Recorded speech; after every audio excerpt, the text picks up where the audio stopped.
सिद्धार्थ आपसे शुरू करूंगी कि आज हम रशिया पर फिर से निर्भर कर रहे हैं। रशिया के सामने हम भीख का कटोरा लेके खड़े हो गए, और जब हमारे पास समय था तब मोदी जी डोनाल्ड ट्रंप को ये नहीं कह सके कि नहीं भाई हम रशिया से तेल खरीदना बंद नहीं करेंगे, आप कुछ और अल्टरनेटिव देखिए। आज भारत किस स्थिति में आकर खड़ा हो गया है? जी मेरे ख्याल से भाजपा ने भारत को इधर का भी नहीं छोड़ा, उधर का भी नहीं छोड़ा, सांप छुछुंदर वाली स्थिति हो गई है। क्योंकि एक बहुत साधारण सा नियम होता है कि कभी कभी खरीदने वाली चीजें ना हम दूर से महंगी भी खरीदते हैं, पर रोजमर्रा की चीजें जो है हम पड़ोस से हमेशा सस्ती खरीदते हैं। हमारा बच्चा अगर कॉलेज जाने वाला होता है तो हम उसके लिए इम्पोर्टेड और महंगा लैपटॉप भी कहीं ना कहीं से जुगाड़ करके खरीद लेते हैं, लेकिन रोज की जो घर में सब्जी खरीदते हैं ना वो पड़ोस की सस्ती दुकान से खरीदते हैं। तो भारत भी हमेशा यही फॉर्मूला अपनाते आया था। अमेरिका से हम हाईटेक चीजें हमेशा लेते थे, और हमको जो रोजमर्रा की चीजों की जरूरत पड़ती थी वो हम पड़ोस से लेते थे, क्योंकि अमेरिका के पास हाईटेक चीजें ज्यादा थी। हम उनके उनसे क्या कहते हैं मिसाइल लेते थे, हम अमेरिका से हवाई जहाज लेते थे, हम हवाई जहाज का इंजन लेते थे, न्यूक्लियर रिएक्टर लेते थे, इस तरह की हाईटेक चीजें हम अमेरिका से लेते थे। और रोजमर्रा की चीजें क्या होती है? रोजमर्रा की चीजें दो ही होती है, एक तो खाना होता है, एक दूसरा ऊर्जा होता है। तो खाने पीने का जो सामान है हम अड़ोस पड़ोस से, हमारे पास अगर कोई चीज कम है तो हम पाम ऑयल वगैरह मलेशिया से ले लेते थे, हमको तेल की जरूरत पड़ती थी तो हम खाड़ी के देशों से ले लेते थे। तो ऊर्जा और खाने पीने की चीजें हम आस पड़ोस से लेते थे सस्ती। लेकिन हुआ ये कि भाजपा के साथ एक बहुत बड़ी दिक्कत है, मेरे ख्याल से इस चीज को मनीष भाई पहले भी समझा चुके हैं इसी चैनल पर, उसको वो और ढंग से समझा देंगे कि भाजपा को अमेरिका की चमक दमक बहुत ज्यादा पसंद है। क्योंकि अमेरिका हमेशा से बहुत ताकतवर देश रहा है, तो भाजपा हमेशा चाहती रही है कि हम भी, भाजपा हमेशा पावर प्रोजेक्शन को मानती है, बहुत ज्यादा अपने आप को ताकतवर दिखाती है। तो एक बहुत मजेदार लेकिन आश्चर्यजनक लेकिन तथ्यात्मक चीज ये है कि भारत में भले भाजपा की पहली सरकार 1996 में अटल बिहारी वाजपेयी की बनी थी, पहली सरकार भाजपा की भारत में 1996 में बनी थी, लेकिन भाजपा की एक ओवरसीज फ्रेंड्स ऑफ बीजेपी नाम की संस्था 1992 में ही बन गई थी, और वो अमेरिका में थी। और अभी जो भारत के वर्तमान प्रधान जी हैं उनके भी सोशल मीडिया पर काफी सारे फोटो 1990 के चलते रहते हैं, अमेरिका में घूमते हुए। कभी आपको उनको रूस घूमते हुए नहीं देखेंगे, कभी आप उनको कोरिया घूमते हुए नहीं देखेंगे, कभी आप उनको अर्जेंटीना घूमते हुए नहीं देखेंगे, लेकिन इन सब जगहों पे घूमते हुए देखेंगे।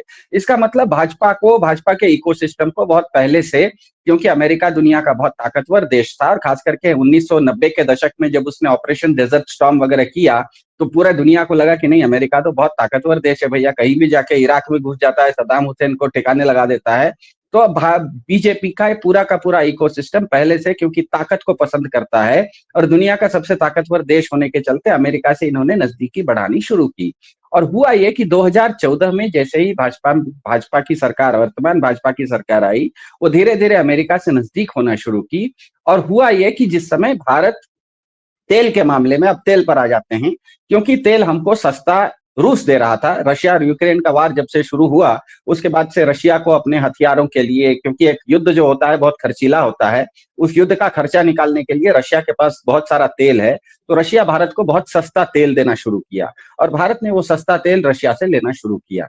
लेकिन सस्ता तेल तो हम ले रहे थे, लेकिन मानसिकता तो भाजपा की पहले से थी कि हमको क्या कहते हैं अमेरिका के निकट जाना है। तो हुआ ये कि पिछले साल जैसे ही अपने ट्रंप साहब सरकार में आए, उन्होंने शपथ ग्रहण लिया, तो पूरे दुनिया में एक माहौल गया, बहुत सारे लोग गए, लेकिन भारत के किसी को बुलाया नहीं गया। तो भारत में जल्दी हुई कि हम किसी तरह जाए और ट्रंप के साथ एक फोटो खिंचवा ले। तो ये भागे भागे वहां पर ट्रंप साहब के यहाँ गए। तो ये तो भागे भागे गए फोटो खिंचवाने के लिए, लेकिन ट्रंप साहब और उनकी पूरी टीम पूरी तैयारी के साथ खड़ी थी। उसमें एक पॉल कपूर नाम के भी आदमी हैं जो कि भारतीय मूल के हैं, लेकिन वो जो इंडिया यूएस ट्रेड डील है उसके वो जनक हैं। जी, आपने बहुत बड़ी बात कही, और सिद्धार्थ मैं वापस आती हूँ आपके पास, and Sanjay if you can stay on please do, we'll need your inputs if you can, if your signal allows and you don't get interrupted. जो अभी बात संजय ने कही सिद्धार्थ की, हम बिना बंधक बने ही बंधक बन गए, बिल्कुल ऐसा लग रहा है कि मोदी जी के हाथ पैर डोनाल्ड ट्रंप ने बांध दिए। बिल्कुल ऐसे नहीं लग रहा इस समय जो स्थिति है इस समय। जी, साधारण भाषा में कहें तो एक साथ दो घोड़े पर या दो नाव पे सवारी नहीं कर सकते। भारत वो करने की कोशिश करने लगा, भाजपा के अंदर में यह दिक्कत आ गई। बहुत साल पहले जिस समय गोविंदा के बहुत हिट फिल्में चलती थी, उसकी एक फिल्म थी घर वाली बाहर वाली, वो दो घर एक साथ चलाने की कोशिश कर रहा था, दोनों घर नहीं चले, कॉमेडी फिल्म थी, लेकिन अंत में उसका बहुत बुरा हश्र हो जाता है। तो हुआ ये कि अमेरिका आपने आप ये जो पूरा का पूरा कार्यक्रम है वो इसलिए है क्योंकि ब्लूमबर्ग की रिपोर्ट कर रही है कि भारत अब शायद रशिया से तेल खरीदने का परमिशन मांगने वाला है अमेरिका से। मुझे बताइए अमेरिका ये परमिशन क्यों देगा? क्योंकि अमेरिका को तो मिलिट्री इंडस्ट्रियल कॉम्प्लेक्स चलाता है, मतलब युद्ध अमेरिका के लिए फायदे का सौदा है। वेनेजुएला पर उसका कंट्रोल आ गया है। ऐसे समय में वो तो कहेगा कि आपको तेल चाहिए, मैं तो तेल दे रहा हूं वेनेजुएला से। दूसरी बात, आप खुद ही 13 फरवरी 2025 को जाके अमेरिका से रोजमर्रा का खाना और तेल दोनों खरीदने पर दस्तखत कर दिए हैं। अब या तो वो एप्स्टीन फाइल के दबाव में आपने कर दिया या जल्दीबाजी में दस्तावेज बिना पढ़े कर दिया, जो भी हो। उसके तुरंत बाद ट्रंप साहब का टैरिफ से लेकर ऑपरेशन सिंदूर के सीज फायर से लेकर करियर खराब करने की धमकी शुरू हुई और आज तक चल रही है। और आज की स्थिति, आज के ताजा आपको बता रहा हूं कि अमेरिका अपने आप में ईरान के साथ युद्ध लड़ रहा है, लेकिन वो भारत के साथ 13 फरवरी 2025 को व्हाइट हाउस में जिसने संधि की थी ट्रेड डील के नाम से, कॉम्पैक्ट नाम से, उसको जो ड्राफ्ट करने वाले पॉल कपूर साहब हैं, अमेरिकी नागरिक है, हिंदुस्तानी मूल के, ट्रंप साहब के दाहिने हाथ है, वो आज भारत में बैठे हुए हैं। वो कल ही भारत आए हैं, अमेरिकन एम्बेसी ने उस पर ट्वीट भी किया है, उनका स्वागत किया। इसका मतलब क्या है? वो तो ये दबाव देने आए हैं कि आपने जब दस्तखत कर दिया है, आप जब मान चुके हैं कि आप मुझसे अमेरिका से तेल खरीदेंगे और मैं आपको तेल देने के लिए तैयार हूं, मेरे पास तो वेनेजुएला दुनिया का सबसे बड़ा तेल भंडार अब मेरे पास है, तो वो क्यों रशिया से आपको तेल खरीदने देंगे? अब आते हैं कि वो रशिया से तो आपको तेल खरीदने की आप बात तो कर रहे हैं, लेकिन खरीदने अमेरिका देगा नहीं, क्योंकि आपने खुद दस्तखत कर दिए हैं। इसका मतलब अमेरिका का जो गलती है वो तो है ही, आपने भी जो दस्तखत कर दिया वो भी आपने सोच समझ के नहीं किया। अब आते हैं इस पर घाटा क्या होने वाला है। भारत में ना रोज तेल की खपत जो है वो करीब करीब रूसी तेल अगर हम लेंगे तो रोज 3,000 करोड़ का हमको तेल चाहिए होगा, अगर हम रूस से तेल लेते हैं तो। वही तेल अगर हम खाड़ी से लेते हैं तो रूस तो बहुत सस्ता तेल देता है, खाड़ी से तेल लेते हैं तो थोड़ा महंगा आएगा, वो 3,400 करोड़ का आएगा। दिक्कत यह है कि खाड़ी से अब तेल नहीं आ रहा है, जिस तरह से संजय भाई ने कहा हॉर्मुज की खाड़ी बंद है तो आपको खाड़ी से तेल नहीं आ रहा है। अब आपके पास दो ही विकल्प बचे हैं कि या तो आप रूस से तेल खरीदिए 3,000 करोड़ रुपए एक दिन का खर्चे पर, या तो वही तेल आप अमेरिका से खरीदते हैं क्योंकि वो 7 समुंदर पार से आता है, वेनेजुएला से आता है, तो वो 4,000 करोड़ का पड़ जाएगा। मतलब अमेरिकी तेल का मतलब है कि हर भारतीय परिवार पर सालाना 12,000 रुपए का एक्स्ट्रा चूना। सीधी सीधी बात है, हर भारत के परिवार पर 12,000 रुपया एक्स्ट्रा, हर भारतीय परिवार के ऊपर। आपके पास गाड़ी नहीं भी है, आप अगर बस में भी चलते हैं तो 12,000 रुपया आपका एक्स्ट्रा लग गया, क्योंकि आप अमेरिका से महंगा तेल खरीद रहे हैं। तो इनको ये समझना चाहिए था कि अमेरिका के लिए युद्ध जो है वो फायदे का सौदा है। साहब, बहुत सारे दुनिया में ऐसे देश नहीं है जिनके लिए युद्ध फायदे का सौदा होता है। युद्ध फायदे का सौदा दुनिया में 2 ही 3 देश हैं जिनके लिए युद्ध फायदे का सौदा है। एक अमेरिका के लिए है, दूसरा रूस के लिए है। हम देख रहे हैं 4 साल से रूस यूक्रेन में युद्ध लड़ रहा है। कभी कभी युद्ध फायदे का सौदा हो जाता है, क्योंकि आप जब युद्ध लड़ते हो तो आपका व्यापार बढ़ता है, आपकी इंडस्ट्री बढ़ती है।